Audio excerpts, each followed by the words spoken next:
Hello friends, कैसे हैं आप लोग। सबको मेरा नमो बुद्ध है।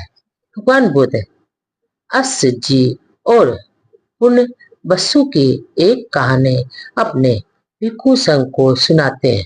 एक बार भिक्षु अस जी और पुण्य बसु अपने शिष्यों के साथ कीटागिरी गांव में रुके हुए थे। वहां पर उन्होंने कुछ पेड़ पौधे और फल फूल के बीज बोए ताकि वो उनसे कुछ पैसे निकाल सके, पैसे बना सके। उन्होंने ऐसा उनके ऐसा करना विनय के नियम के विपरीत था।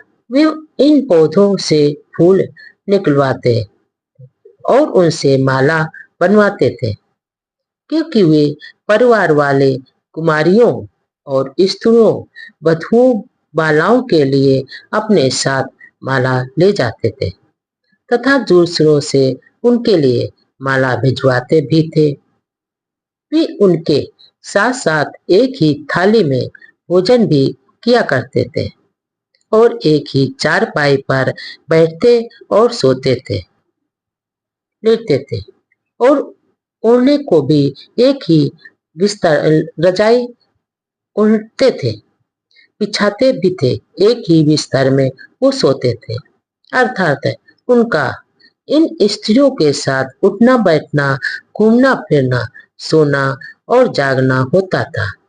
वे माला, इत्र तथा उपटन भी लगवाते थे और नाचते गाते, कूदते बजाते थे, दौड़ते थे, दौड़ाते थे। एक दिन एक भिक्षु कीटागिरी में आया हुआ था। वह एक उपासक के घर गया और वहीं भोजन किया। भोजन के बाद उपासक ने भिक्षु से प्रश्न किया, सॉरी बनते, आप यहाँ से कहाँ जाएंगे। भिक्षु ने बताया कि मैं श्रावस्ती में जाऊंगा, वहां भगवान बुद्ध के पास जाऊंगा। तब उपासक ने उस भिक्षु से प्रार्थना की कि वहां पर पहुंचकर जग रात भगवान बुद्ध यानी तथागत भगवान से कहना कि यहाँ कीटागिरी गांव में रहना मुश्किल हो गया। यहाँ पर अस जी और पुनबसु नामक दो बेशर्म भिक्षु यहाँ पर अपने शिष्यों के साथ रह रहे हैं तथा वे भिक्षु संघ की सारी मर्यादाओं को लांघकर बेशर्मी वाला काम करते हैं और गांव वाले जो पहले श्रद्धालु हुआ करते थे, वे अब अश्रद्धालु यानी बहुत दुष्ट हो गए। वो अप्रसन्न इनसे रहते हैं और कोई दान दक्षिणा नहीं देते। तथागत भगवान किसी अच्छे जिम्मेवार भिक्षु को यहाँ पर भेजे ताकि यहाँ का वातावरण सुधारा जा सके। इसके आगे भिक्षु ने कहा, ठीक है, हम तुम्हारा संदेशा भगवान बुद्ध के पास पहुंचा देंगे। यह कहकर वह भिक्षु श्रावस्ती की ओर भगवान बुद्ध के पास चल दिया।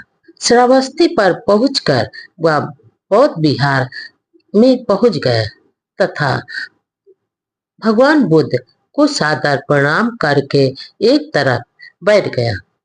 वहां पर शास्त्रा यानी भगवान बुद्ध ने उसका कुशल क्षेम पूछा। तब उसने अपनी सारी बात बताई तथा ज्ञानी भिक्षु को भेजने के लिए भगवान बुद्ध से कहा ताकि कीटागिरी का वातावरण शुद्ध और ठीक किया जा सके। फिर तथागत ने सातपुत्र तथा मोगलान को वहां भेज दिया और उन्हें तथागत भगवान बुद्ध ने समझाया कि वहां जाकर उन भिक्षुओं से कहो कि उपासकों को गलत शिक्षा न दे और गलत शिक्षा का उदाहरण न दे और अगर फिर भी न माने तो उन्हें संघ से निकाल दो।